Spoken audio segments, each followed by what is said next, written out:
In this video, I'm going to cover 5 huge lies about signing to a record label. And if you wait to the end, I'm also going to cover 3 truths that you need to know about signing with a label. My name's Chris, also known as the Artist Manifest, and I've signed with multiple different labels from Japan to Germany to Canada, China, the USA, and I've been independent now since 2014. But even when I did sign deals, I always kept that independent mindset, which I encourage you to do no matter who you work with, because no one is going to care about your career as much as you will.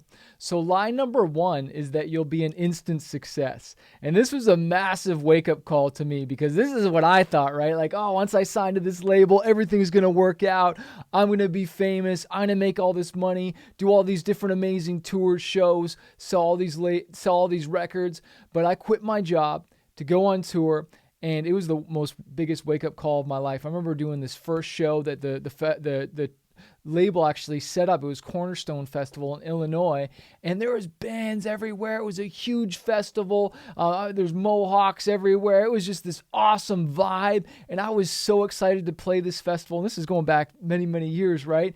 But the show I played for, there's like maybe 5-10 people in the tent, and it was just like, oh, this isn't what I thought it was going to be. And, I thought the label was going to blow me up. And sure, they did some things and whatnot, but it took 6 years before I actually had success in the USA. It was my second album that actually took off in Japan, but that wasn't because of them. That was because of another label. It's like they licensed it to another label in Japan and they blew it up. It wasn't until 6 years later that I finally had success in the US, because they took it to radio.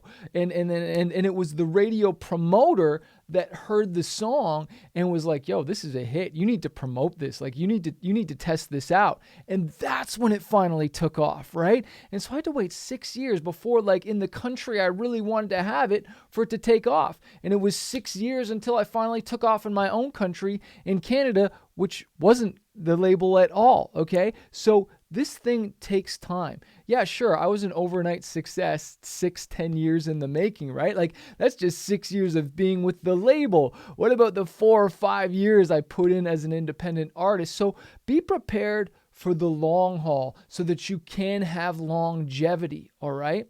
Number 2 is that we'll handle everything. You just focus on the music. That's one of the biggest lies I hear out there. And, the label will promise that they're going to take care of the marketing, the promotions, the logistics.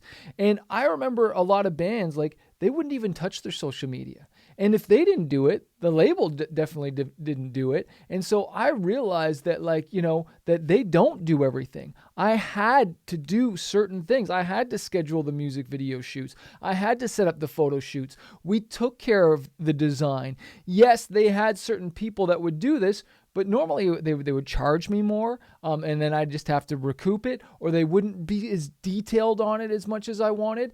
But one of the things that they did handle that I was very thankful for is they manufactured all the CDs, which they upfronted the cost to make the CDs, and they gave us some if we put that in our record contract, where, hey, upon signing in each album, you get 1,000 CDs for the road, or 2,000 CDs. But once those ran out, and if you're a touring musician, you can go through 1,000 CDs real fast. We had to buy them now from the label for $5 a piece, as opposed to manufacturing them ourselves for $1. Okay, and so again, I was like, what the heck? I gotta pay you guys $5 to sell my own album, and then I can maybe sell it for $10, $12, and then I gotta give a piece to the manager. And it was just like, are you freaking kidding me? But one of the things that they did handle was they handled radio. They did do a good job doing radio, taking it to radio. They did get the album in the stores with their relationships, which I was very thankful for. But like, a lot of stuff I thought they were going to handle, but it was still up to me. You see, just because you sign with a manager or a booking agent or a label, you think that all of a sudden you don't have to do anything. No, you are still in the driver's seat of your career. You've got to give vision. You've got to give direction and say, this is where I want to go. You still got to feed ideas, right? And so don't think that just because you sign that you can now take your foot off the gas. That's a quick way for you just to dive under. You need to feel the pulse of your music career. Anytime myself or I just let it all go to somebody, it all fell apart. Now, if you're delegating something and you're hiring someone to do a job, and this is what I hate about the music industry because it's not performance-based. A lot of managers get paid and labels get paid whether they do work or not, and it's not performance-based, which it should be. It's like, okay, manager, label, you created this opportunity, so you get a piece of that. You get 20% of the money that you brought in. And this is one thing that really would tick me off about managers and labels. It's like they reap the benefits sometimes for work that they didn't do. It's like, no, that was my idea, or I did that, right? So you got to understand that. Number 3 is we're partners in this. Record labels often present themselves as partners in your journey, but in reality, they are businesses primarily interested in profits, which often means that decisions will be made based on what benefits the label, not necessarily what benefits your career. And I'll never forget, and I talk about this in my book, Fighter, where the label was going through, the president was going through the different lists of bands that they had to drop, and they're going through the different artists, and then they came to my name, and they're like, oh, no, Manifest, he makes me money. Keep him. Okay, so you need to really understand, like, this is about money. And I had signed to a Christian label at the time, right? So I was just like, yeah, it's all about Jesus, man, getting the Jesus out there through the music and making a difference, making an impact. No, it's just about making profits, and that's it. And hey, you can't have a business without profits, and I'm all about making money and being successful. There's nothing wrong with that, but I didn't realize, I guess I was so more hung up on the message at the time, I wasn't understanding the profits in the business side. But you got to understand, when it comes to the black and white profits, man, you will be cut and dropped just like that.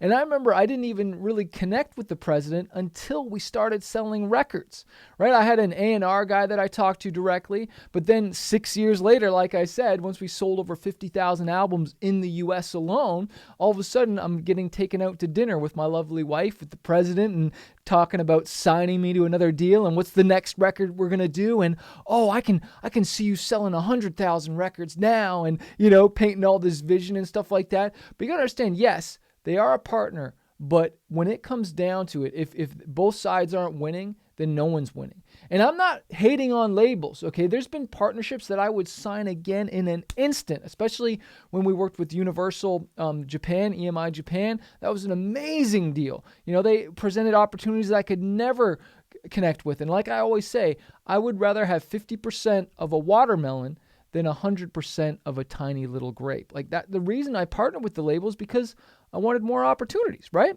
Number 4, hugest lie is you'll make a lot of money. And this kind of goes back to my point number 1 about success really fast. And I got to be honest with you, there were some artists that I do remember having success relatively fast. Some. But you know what's wild is the faster they rise, I found the faster they fell. Because the label was doing everything. The manager was doing everything. This artist, or these artists, I should say, didn't have a pulse on their business. They weren't looking at their books. They weren't watching things. And so when the label, the machine wasn't, pushing them, or when they weren't selling as much records, they started to tank. And they didn't know how to live outside of the record label. And I'll never forget my lawyer, when I was signing this contract, he was like, Chris, you're not going to see much money from this deal unless you sell a crap load of records, which was like 20,000 to 50,000, I think he said. You know what I mean? And that didn't happen on record 1. It didn't happen on record 2 until Japan, right? And so we didn't start to see any funds. And so even when you see the sale, or you get the sales, you don't see the royalties until months later. Like even with a distributor like DistroKid or TuneCore or CD Baby, the royalties are normally 3 to 4 months behind of when you got the stream. So it takes time either way. But with the label, you better believe it takes even longer. But then they're recouping from you all these different things, sales, marketing, and whatever they're spending money on to promote you. And so all these reasons to not pay you. In fact, I remember the label owner saying to me one time, what are you complaining about? At least I pay you. And I was like, what? At least you pay me. So you got to understand, there's so many horror stories of labels just never paying their artists, even if they are due royalties. Like sometimes you're just legitimately not owed anything because you didn't sell anything. You didn't recoup your advance. I didn't get an advance, so there was nothing to recoup on my first record deal, which again, that shows you how smart I was. I signed a deal where I didn't even get an advance, right? And the bigger the advance is the bigger the belief that the label has in you. And the smaller the advance, obviously it's the smaller the belief that they think you'll actually be successful. But you got to understand, again, it takes time. And so eventually when we did start to see records or start to see sales, I started to see those quarterly or biannual checks. So quarterly means 4 times a year. Biannually means twice a year. So I remember we would see 2 checks, I think, off of the sales, and the other royalties were something else. But it took a long time of sales, right? And so you got to understand, like, they make their money back based on iTunes sales, CD sales, and of course streams now, right? And so that takes a lot of streams and downloads to get your money back so that you can get paid. But if you are one of those artists that does blow up, then you can make a lot of money. And I'll say this one thing as well too, is you can also make money from your publishing, right? And so I didn't sign my publishing, thank God. And if I had assigned the very first deal they would have presented, they would have wanted a piece of my publishing. So that's the songwriting royalties. Because remember, there's 2 royalties that are generated when you sell records, right? There's the master side, which the label would get the majority of that. But then there's the publishing side, the songwriters. Well, I had all those songwriting royalties. But again, I had to sell a lot of records or get a lot of streams so that could increase, right? And so that's one thing you really got to keep in mind. The 5th one that is one of the biggest lies is you'll have total, full creative freedom. Okay. And I can remember a lot of artists getting frustrated, not me as much, but a lot of artists getting frustrated because they had to go back in the studio and rewrite the songs. It wasn't poppy enough. I remember they wanted me to change lyrics a bunch of times. They were small changes, but again, they wanted me to change certain things or put certain things to make it a radio mix. But at the end of the day, even though I could look at that as cramping my creative freedom, it's also, they want me to be as successful as possible. So saying, hey, put a 5-second clip of the chorus right at the beginning, or just a little piece of the chorus right at the beginning, just for the radio mix, because radio will like that, and that'll help us get more radio ads and get more radio spins and get more royalties, and then you can get paid, Chris. You know what I mean? And so you got to understand, like, obviously they have a certain vision, and they're the ones that are working with, you know, all the different industries and radio and publicists and, you know, the media and whatnot. And they want certain things a certain way or a certain look. And so they're going to ask for changes. I remember this one artist used to say, man, it's coming up for album promotion time, so I got to lose a bunch of weight before we do our next photo shoot with the label. Because they were always on this guy about, you know, being more of a thinner artist because they wanted to market him that way. And I'm not saying anything. I used to be super overweight, never judging anybody. And it's funny to talk about that now because, like, I look at like an artist like Jelly Roll, Adele, and there's so many artists that, like, you know, that are successful that are maybe a little more of a bigger build or just overweight, and they're still super successful. And so I want to encourage you because, like, I used to get picked on a lot about my weight as a kid, and don't let that hold you back. Don't let your looks. I remember Lady Gaga would talk about that because they would want her to have this like certain look, or you had to be beautiful or whatnot. And I've realized that people just want the authentic you. They want to see the wrinkles. They want to see the blemishes. We used to want everything so perfect, I remember back in the day, and now it's like, no, we want to show it. In a world of AI and fakeness, people want to see the real you. They want to hear the real you, and just be yourself, and don't be ashamed of who you are and what you're called to be. Before I get into these 3 truths, I want to tell you about the truth about the music business, what every artist needs to know before they sign a record deal. This book is on Spotify, the audio version, or the ebook on Amazon or Audible, wherever you listen. But this book is probably one of the best books I've ever written about the music business.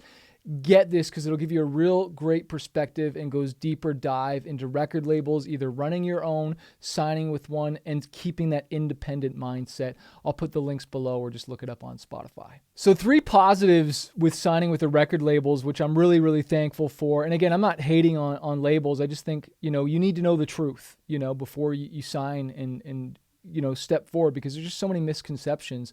But I'm very thankful for the relationships that the labels had. Like, they just had relationships that I didn't have. Some of those were booking agents, managers, which they both helped me get signed to. And what's really important is once one person believes in you, whether that's a producer, another artist, or just anyone that's a little level up, it could be radio, just that belief that people see is like, oh, wow, well, that person's supporting them. Okay, I'm going to get involved. And that's kind of what the label was, and they helped get us on festivals. They connected us with other artists if I wanted to, producers, which I honestly wish I leveraged that more. It's like I almost wish I leveraged their system a little bit more than I did. And I felt like I was always like, no, I'm Manifest, I'm indie, and I'm the best. You know what I mean? Just so much attitude and ego in the music industry. And even as a Christian artist, like, I had that now that I see that. But like, you got to understand that they have relationships that you just won't have. I know certain artists, that one was with, I think it was Dream Records or something like that, and they were able to get certain TV and sync placements in movies that the regular person wouldn't have access to. So there's just certain access that you get when you are with a label. All right. And festivals was another one. There's certain festivals that they had access to, and sometimes they sponsored. So we were able to get on the stage of that festival and perform. And that was like a big deal at some of the festivals. That was like, sometimes they had like the biggest stage, right? And then thirdly, radio was a really big one. They had relationships with the program directors, or maybe it was their radio promotion team. But when and we had a lot of radio success, to the point we were kind of like the poster boy at one point. And then when I went independent, it was wild, the drop off. Not complete, but like, I'm talking like it was night and day, not getting charts as much, not getting the ads, definitely not getting the support. And it was just wild. And it was also more expensive, especially if you're going mainstream. But in the Christian, I found, man, the labels really had that on dial. Doesn't mean you can't go indie, and in the Christian rock we do well. In CHR we're able to chart and stuff. But man, having the label and the relationships and some of those, and it's changed a lot over the years too. But man, they had some relationships that we just didn't have. The last one that I want to leave you with, and again, I want to encourage you to check out our training below, but this is really important. I just want to get vulnerable here, is obviously having a team, to work with is always important, and you can hire your team. But then there's also the scheduling. I liked how they would keep you on schedule, and they had to have the certain assets due by this, and you got to talk and plan with someone. Okay, Chris, we're going to need the master by hand, so we need the songs by here, we need the singles picked out, we need the artwork. And then lastly, like, within all of that is the loneliness. And I don't think we talk about this as much as artists and stuff. It is lonely sometimes in here. I'm in the studio a lot, whether it's recording, writing, shooting videos, shooting content, designing merch, sending emails, social media, whatever it is.